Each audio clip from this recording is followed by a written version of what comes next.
દાંડી ગામમાં એક નવું સ્મારક બન્યું છે, એનું નામ છે નેશનલ સોલ્ટ સત્યાગ્રહ મેમોરિયલ, અને એ આપણે અત્યારે ત્યાં ઊભા છીએ. શરૂઆતમાં અહીંયા કશું હતું નહીં, એક દાંડીનો બીચ હતો, ગાંધીજીની એક પ્રાર્થના મંદિર, ગાંધીજી જે રોકાયા સેફી વિલા.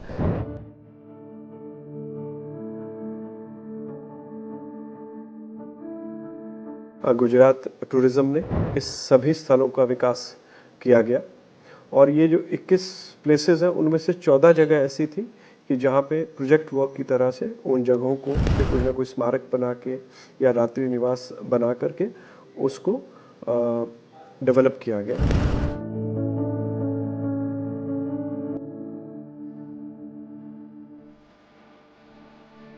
કે અહીંયા આવીને ઘણું શીખવા મળે, આવનારા સમયમાં ગાંધીજીએ શું કરેલું ભારત માટે, અને બીજાને પ્રેરણા પણ આપીએ કે આવનારા સમયમાં પણ અહીંયા મુલાકાત લે બધાય.